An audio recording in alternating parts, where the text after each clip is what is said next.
பஞ்சாக்னி தபஸ். இது இந்த காலத்தில் அது இல்லை, அந்த பழைய காலத்தில் அது இருந்து. பஞ்சம் அப்படின்னா 5,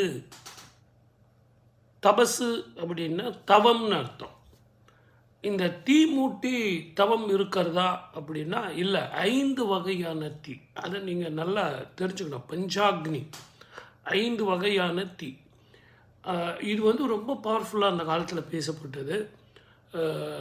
மிகப்பெரிய யோகிகள், ஞானிகள் இவர்கள் எல்லாம் அந்த குறிக்கோளில் எது ரொம்ப கான்ஃபிடெண்ட்டாக இருந்தாங்களோ, தான் கொண்ட கருத்தையும் தான் கொண்ட கொள்கையும் சரின்னு சொல்கிறாங்களோ, முக்தி பெறுவதற்காக நிறைய சித்தர்கள், யோகிகள், ஞானிகள்லாம் இந்த பஞ்சாக்னி தபசு வந்து பயன்படுத்தியிருக்காங்க. அது என்ன அப்படின்னு கேட்டிங்கன்னா, 4 பக்கமும் தீ வந்து வச்சுருவாங்க. நடுவில் இவர் உட்காந்து, சாதாரண தபசுனா என்ன, ஒரு பாறையிலையோ ஒரு நல்ல ஒரு குகையிலையோ உட்காந்து ஏகாந்தமாக ஏக சிந்தனையோடு இறைவனையே வழிபடுவது. இங்கே அதே மாதிரி தான் 4 பக்கம் தீ மூட்டி விட்டுருவாங்க. இதில் வந்து அவங்களுக்கு தாகத்துக்கு தண்ணீரோ உணவோ எதுவுமே கிடையாது. இந்த தபஸில் வந்து அவங்க வெற்றி அடைஞ்ச பிறகு அவங்க வாழ்நாள் முழுவதும் உணவும் தேவையில்லை, தண்ணியும் தேவையில்லை. அப்படிப்பட்ட பலனை அவர்கள் அனுபவிப்பார்கள் அப்படின்னு இந்த பஞ்சாக்னி தபசு வந்து நமக்கு சொல்லுது.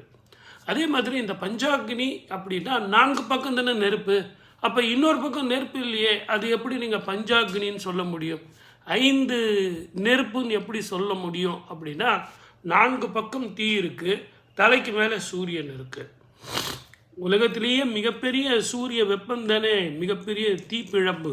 ஆகவே உங்களுக்கு தலைக்கு மேலே இருக்கிறது அது ஒரு நெருப்பு, சுற்றி இருப்பது 4, 5 நெருப்பு உங்களை சூழ்ந்து இருக்குது. இதில் வந்து அந்த புகை மூட்டமும் சரி, அனலும் சரி, நெருப்பும் சரி உங்களை சூழ்ந்து கொள்ளும். மிக உயிருக்கு ரொம்ப ஆபத்தானது. அந்த காலத்தில் வந்து மிக தெளிவாக தன்னுடைய கொள்கைக்காகவும் முக்திக்காகவும் அவங்க செஞ்சுருக்காங்க. இந்த காலத்துக்குலாம் அது எதிர்த்து வராது. தெரிஞ்சுக்கணுங்கிறதுக்காக இந்த சப்ஜெக்டை நான் உங்களுக்கு சொல்கிறேன். இதையெல்லாம் நம்ம நினச்சி கூட பார்க்க முடியாது, செய்யவும் முடியாது, செய்யவும் தவறு. ஆனால் இதையெல்லாம் அந்த காலத்தில் பஞ்சாக்னி தபசு அப்படின்னு அந்த காலத்தில் செஞ்சுருக்காங்கங்கிறத உங்கள் நாலேஜுக்கு நான் கொண்டு வரேன். It is only knowledge. இது வந்து புரிஞ்சுக்கிறதுங்கிறது எதற்காக அவங்க செஞ்சாங்க. துஷாக்னின்னு ஒன்று இருக்குது, அது இதை விட ரொம்ப பவர்ஃபுல். அது ஒருத்தர் அவங்களே கொடுத்துக்கிட்ட தண்டனை அந்த துஷாக்னி. அதனால் நிறைய விஷயங்கள் பெரியவங்க செஞ்சுருக்காங்க. சப்ஸ்கிரைப் பண்ணுங்கள், ஷேர் பண்ணுங்கள், பேசுவோம்.